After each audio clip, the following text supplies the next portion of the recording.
c'est qui William? Il me dit, c'est Chakola. Je dis, ouais. Et tout. Il me dit, ouais, t'as mis quoi dans ta story là? Je lui dis, bah, ah ouais, je lui dis, ah ouais, je suis enceinte et tout. Oh, bah, moi, je suis trop bête, hein. À l'époque, j'étais vraiment bête, hein. Je lui dis, ouais, je suis enceinte et tout. Il me dit, mais tu peux pas être enceinte. Je lui dis, pourquoi? Il me dit, j'ai une meuf. Oh, et je le prends très mal. Je suis en mode, mais, enfin, tu peux pas me dire ça parce que tu sais, quand on se voyait, tu me disais pas ça, hein. Bah oui. Tu me parlais en mode, carrément, sans vouloir faire la meuf. Chakola, je me rappelle la première fois qu'on s'est vus, à l'hôtel, il m'a dit, viens, on se met en couple. J'ai dit, non, c'est la première fois qu'on se voit. Et j'ai des vidéos dans mon tel, hein, parce que j'étais très fourbe avant. Où on parle clairement, il me dit, ouais, viens, on se met en couple. Après, j'ai dit, non, viens, on apprend à se connaître et tout. Il me dit, ouais, mais je t'aime bien et tout. Il y a des témoins. Il va peut-être pas assumer, mais voilà. Donc, qu'est-ce que tu vas me dire que t'es en couple, là? Il me dit, ouais, je suis en couple et tout. C'est mort et tout. Et j'ai dit, ok, bah, d'accord. Genre, moi, je suis en mode, ok. Donc, je suis avec Cartel. Non, j'étais chez moi. Donc, je vais chez Cartel et tout. Je descends. Je lui dis, ouais, tu sais quoi, là, il a une meuf et tout. C'est une dinguerie et tout. Je lui dis à tout le monde et tout. Et ils me disent, ah ouais, il y a une meuf? Bon, on va l'afficher. Donc, moi, je suis en mode, ouais, bah ouais, on va l'afficher et tout. Mais moi, pour moi, Chakola, c'est rien. Ça va pas prendre l'ampleur. Je suis en mode, il y a rien. Si je savais. Si tu savais quoi? Ce qui va suivre. Qu'est-ce qui va suivre? Il va suivre que quelques heures avant que je fasse un live pour parler de ça, je vais déjà recevoir un appel de son producteur, Dawala, qui va m'appeler, qui va me... Au début, très gentil. Oui, bonjour, mon petit m'a expliqué que tu étais enceinte, j'aimerais qu'on se voit pour discuter. Donc de là, on va se voir. Je vais aller dans un restaurant, enfin une chicha, où on va se poser, on va parler. Je vais aller avec une copine à moi. Il va m'expliquer que Chakola ne peut pas être papa. Donc, non, madame, Nissi, tu peux pas. Il faut que tu enlèves ce bébé et tout. Et moi, je vais lui expliquer que, bah non. Enfin, dans mes convictions, déjà, on n'enlève pas. Et pourquoi je vais enlever? J'ai pas besoin de lui.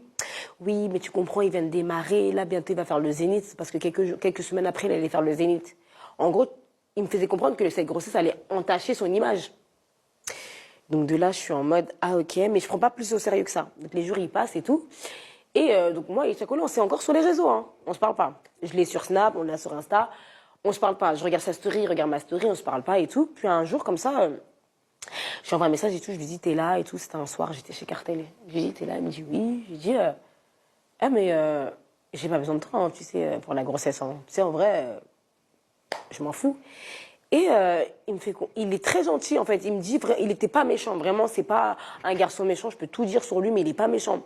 Il me dit, si je me rappelle bien, il me dit, oui, je comprends, mais moi je suis jeune. T'as vu, moi, le monde, moi c'est la musique. J'ai envie de percer dans la musique et tout. T'as vu comment il me parle? Il me fait limite de la peine, tu vois, parce que tu sens que Bichette, genre vraiment Bichette en mode, je sais que, en gros, il me dit même pas avorter. Il m'a dit, Chakola, vraiment, il m'a jamais dit d'avorter. Je peux tout dire, hein. Il m'a jamais dit d'avorter. Il m'a jamais menacé. Il m'a jamais été menaçant avec moi. Jamais. Ça veut dire que quand je lui envoyais des messages, il était là. Hein. Genre même, au début qu'il y a eu toute cette polémique et tout, il me disait même, je comprends que tu veux faire du buzz et tout, mais t'as vu, moi je suis pas dans ça. Vraiment un amour sur ça, tu vois.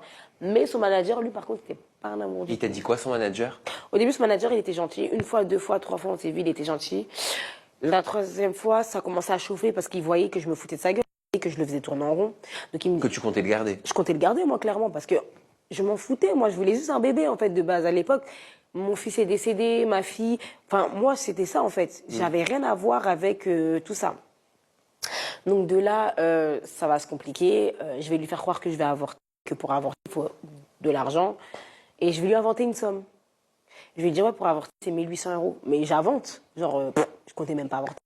Donc un jour, il m'appelle, il me dit, bah, tu sais quoi, je vais venir en bas de chez toi, je vais te donner la somme et tu vas y aller. Je suis en mode, moi, 1800 €, à l'époque 2019, c'est un truc de fou, tu vois. Donc je vais y aller avec Cartel et tout, et il va me donner l'argent.